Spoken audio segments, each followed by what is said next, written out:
Hi friends, welcome to Airaa world. இது வந்து ஒரு ஜாலியான வீடியோ. எப்படின்னா இடி மின்னல் மழை இதில் ஒரு வீடியோ. இந்த ரணகாலத்துலேயும் உங்களுக்கு வந்து இது தேவையா அப்படின்னு நீங்கள் கேட்குறீங்க. தேவைதான், ரொம்ப ஜாலியாக எடுக்கலாம். இப்போ வந்து இது வந்து நுணாம்பழ மரம். நுணாம்பழங்கிறது இது வந்து வெளிநாட்டிலேருந்து இறக்குமதியான இந்த நுணாம்பழம். இதை வந்து நோனி அப்படின்னு சொல்லுவாங்க. இதனுடைய காய் வந்து இப்படி இருக்கும், பச்சை கலரில் இருக்கும் இந்த காய். பார்த்தீங்களா? இப்போ நம்ம நாட்டு நுணாம்பழம்லாம் இந்த மாதிரி கருப்பா இருக்கும். நுணாம்பழம் இது வந்து நோனி, இந்த வந்து பச்சை கலர்ல இருக்கு. இது வந்து பழுத்த உடனே எப்படி ஆயிடும் அப்படின்னா இப்படி வெள்ளை கலர்ல மாற ஆரம்பிச்சிடும். வெள்ளை நிறத்துல மாறிடும். நல்ல வெள்ளை நிறத்துல மாறின உடனே நல்லா பாருங்க ஃப்ரெண்ட்ஸ், வெள்ளை நிறத்துல மாறிடும். வெள்ளை நிறத்துல மாறின உடனே நம்ம பறிச்சு வச்சிடணும். இதை வந்து அப்படியே வச்சிட்டோம்னா ஃபுல்லா வெள்ளையாகி அப்படியே அதுல இருந்து ஜூஸ் வடிய ஆரம்பிக்கும். அந்த ஜூஸை வந்து நம்ம ஃபில்டர் பண்ணி வச்சுக்கணும். இந்த நுணாம்பழம் சாறு வந்து 50 விதமான நோய்களை போக்க வல்லது.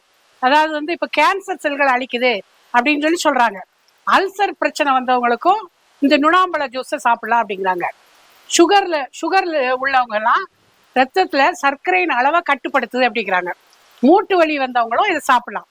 இப்படி நுணாம்பழத்தினுடைய பயன்களை நம்ம வந்து சொல்லிக்கிட்டே போலாம். அதனால வந்து இந்த மாதிரி இது வந்து ஒரு ஒட்டுக்கன்று. இந்த ஒட்டுக்கன்று வந்து நர்சரியில இப்ப நிறைய கிடைக்குது. இப்ப நம்ம வாங்கிட்டு வந்து நம்ம மாடி தோட்டத்துல இதை வளர்த்து இதனுடைய பலன், அதாவது இது வந்து ரொம்ப ஒரு பெரிய விஷயம். நோனி ஜூஸ்னு ஒரு சின்ன பாட்டில நிறைய விலையில விற்கிறாங்க. அப்படிலாம் இல்லாம இந்த மாதிரி ஒரு செடி கன்றை வாங்கிட்டு வந்து நம்ம மாடி தோட்டத்திலே வச்சு இதனுடைய சாறை எடுத்து அதற்கு சம அளவு தண்ணீர் கலந்து நம்ம வந்து குடித்து வந்தோம் என்றால் நம்முடைய நோய்கள் எல்லாம் நீங்கும். இந்த பழத்தினுடைய ஸ்மெல் வந்து அவ்வளவு நல்லா இருக்காது.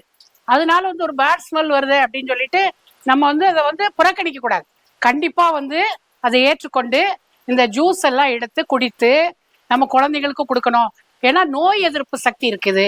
அதனால ஒரு அபூர்வமான இந்த நுணாம்பழ செடியை வந்து நம்ம மாடி தோட்டத்தில் வளர்த்து பயன்பெறும்.